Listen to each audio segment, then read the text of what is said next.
Imamat pasal 14, Tuhan berfirman kepada Musa, "Inilah yang harus menjadi hukum tentang orang yang sakit kusta pada hari pentahirannya. Ia harus dibawa kepada imam, dan imam harus pergi keluar perkemahan. Kalau menurut pemeriksaan imam penyakit kusta itu telah sembuh daripadanya, maka imam harus memerintahkan supaya bagi orang yang akan ditahirkan itu diambil 2 ekor burung yang hidup dan yang tidak haram, juga kayu aras, kain kirmisi, dan hisop. Imam harus memerintahkan supaya burung yang seekor disembelih di atas belanga tanah berisi air mengalir.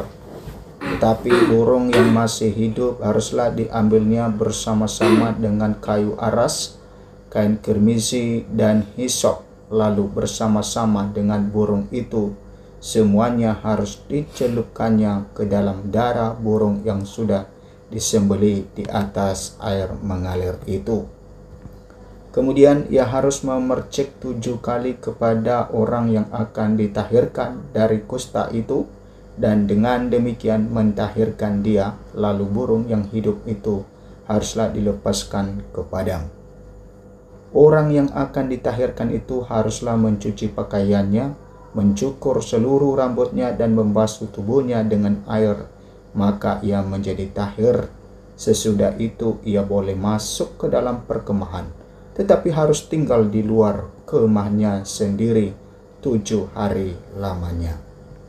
Maka pada hari yang ke-7 ia harus mencukur seluruh rambutnya, rambut kepala, janggut, alis, bahkan segala bulunya harus dicukur, pakaiannya dicuci, dan tubuhnya dibasuh dengan air, maka ia menjadi tahir.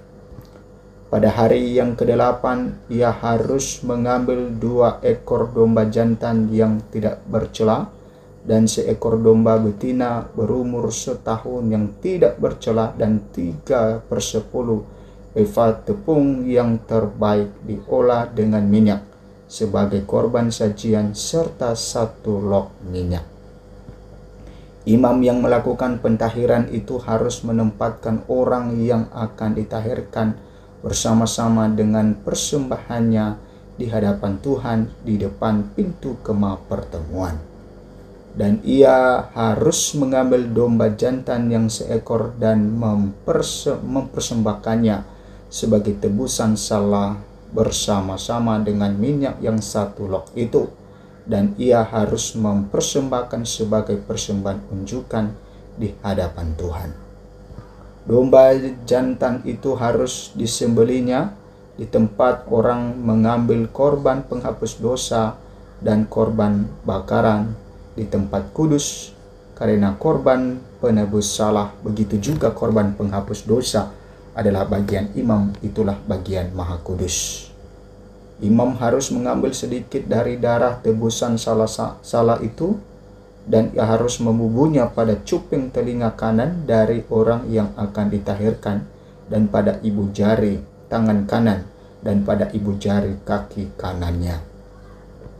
Imam harus mengambil sedikit dari minyak yang 1 log itu dan menuangnya ke telapak tangan kiri imam sendiri.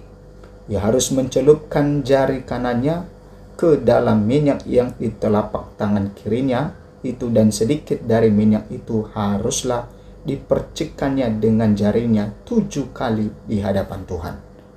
Dari minyak selebihnya imam harus membubuh sedikit pada cuping telinga kanan orang itu, pada ibu jari tangan kanannya, dan pada ibu jari kanan kaki kanannya, di tempat mana darah tebusan salah dibubuhkan. Dan apa yang tinggal dari minyak itu haruslah dibubuhnya pada kepala orang yang akan ditahirkan. Dengan demikian imam mengadakan pendamaian bagi orang itu di hadapan Tuhan. Imam harus mempersembahkan korban penghapus dosa, dan dengan demikian mengadakan pendamaian bagi orang yang akan ditahirkan dari kenajisannya, dan sesudah itu ia harus menyembelih korban bakaran. Kemudian imam harus mempersembahkan korban bakaran dan korban sajian di atas mezbah. Dengan demikian imam mengadakan pendamaian bagi orang itu. maka ia menjadi tahir. Tetapi jikalau orang itu miskin dan tidak mampu, ia harus mengambil domba jantan seekor saja sebagai tebusan salah untuk persembahan unjukan, supaya diadakan pendamaian bagi orang itu. Juga 1/10 eva tepung yang terbaik diolah dengan minyak untuk korban sajian, dan 1 log minyak. Dan lagi 2 ekor burung tekukur atau 2 ekor burung merpati sekadar kemampuannya, yang seekor harus menjadi korban penghapus dosa dan yang seekor lagi menjadi korban bakaran. Dan pada hari yang ke-8 ia harus membawa semuanya untuk pentahirannya kepada imam ke depan pintu kemah pertemuan di hadapan Tuhan. Kemudian imam harus mengambil domba tebusan salah dan bayi minyak yang 1 log itu. Lalu imam harus mempersembahkan semuanya sebagai persembahan unjukan di hadapan Tuhan. Ia harus menyembelih domba tebusan salah, dan imam harus mengambil sedikit dari darah tebusan salah itu dan membubuhnya pada cuping telinga kanan orang itu, dan pada ibu jari tangan kanan dan ibu jari kaki kanannya. Dan imam harus menuang sedikit dari minyak itu ke telapak tangan kirinya sendiri. Lalu sedikit dari minyak itu haruslah dipercikkan oleh imam dengan jari kanannya 7 kali di hadapan Tuhan. Kemudian imam harus membubuh sedikit dari minyak itu pada cuping telinga kanan dari orang yang akan ditahirkan, pada ibu jari tangan kanannya dan pada ibu jari kaki kanannya, di tempat mana dibubuhi darah tebusan salah itu. Dan minyak selebihnya haruslah dibubuhnya pada kepala orang yang akan ditahirkan, supaya diadakan pendamaian bagi orang itu di hadapan Tuhan. Lalu ia harus mempersembahkan seekor dari kedua burung tekukur atau anak burung merpati yang dibawa orang itu sekadar kemampuannya, yang seekor sebagai korban penghapus dosa dan yang seekor lagi sebagai korban bakaran di samping korban sajian. Dengan demikian imam mengadakan pendamaian bagi orang yang akan ditahirkan di hadapan Tuhan. Itulah hukum tentang pentahiran seorang yang kena kusta yang tidak mampu.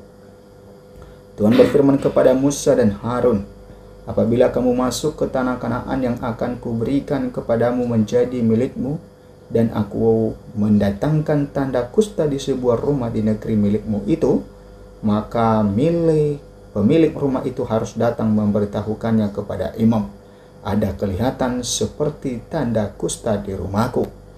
Maka imam harus memerintahkan supaya rumah itu dikosongkan sebelum ia datang memeriksa tanda kusta itu, supaya jangan menjadi najis segala yang ada di dalam rumah itu, dan sesudah itu barulah imam datang untuk memeriksanya. Kalau menurut pemeriksaannya tanda pada dinding rumah itu merupakan lekuk-lekuk yang kehijau-hijauan atau kemerah-merahan warnanya yang kelihatan lebih dalam dari permukaan dinding itu, imam harus keluar dari rumah itu lalu berdiri di depan pintu rumah dan menutup rumah itu 7 hari lamanya. Pada hari yang ke-7 imam harus datang kembali. Kalau menurut pemeriksaannya tanda kusta itu meluas pada dinding rumah, maka imam harus memerintahkan supaya orang mengungkit batu-batu yang kena tanda itu dan membuangnya keluar kota ke suatu tempat yang najis. Dan ia harus mengikis rumah itu sebelah dalam berkeliling, dan kikisan lepa itu haruslah ditumpahkan keluar kota ke suatu tempat yang najis. Dan orang harus mengambil batu-batu lain lalu memasangnya sebagai pengganti batu-batu tadi, dan harus mengambil lepa lain dan melepa rumah itu. Tetapi jikalau tanda itu timbul lagi di dalam rumah itu sesudah batu-batunya diungkit, dan sesudah rumah itu dikikis, bahkan sesudah dilepa lagi. Dan kalau imam datang dan menurut pemeriksaannya tanda itu meluas di dalam rumah, maka kusta ganaslah yang di dalam rumah itu, dan rumah itu najis. Rumah itu haruslah dirombak, yakni batunya, kayunya, dan segala lepa rumah itu, lalu dibawa semuanya keluar kota ke suatu tempat yang najis. Dan orang yang masuk ke dalam rumah itu selama rumah itu ditutup menjadi najis sampai matahari terbenam. dan orang yang tidur di dalam rumah itu haruslah mencuci pakaiannya. Demikian juga orang yang makan di dalam rumah itu haruslah mencuci pakaiannya. Tetapi jikalau imam datang dan menurut pemeriksaannya tanda itu tidak meluas di dalam rumah itu, sesudah dilepas, maka imam harus menyatakan rumah itu tahir karena tanda itu telah hilang.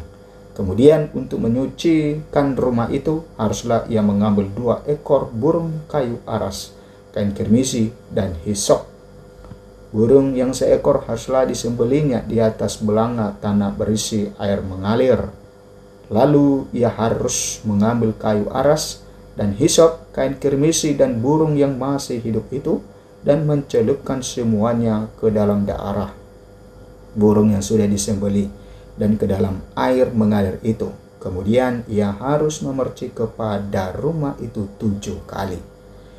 Dengan demikian ia harus menyucikan rumah itu dengan darah burung, air mengalir, burung yang hidup, kayu aras, hisop, dan kain kirmisi. Dan burung yang hidup itu harus dilepaskannya keluar kota ke padang. Dengan demikian ia mengadakan pendamaian bagi rumah itu, maka rumah itu menjadi tahir. Itulah hukum tentang setiap penyakit kusta kudis kepala, tentang kusta pada pakaian dan rumah, tentang bengkak, bintil-bintil, dan panau, untuk memberi petunjuk dalam hal najis atau dalam hal tahir. Itulah hukum tentang kusta.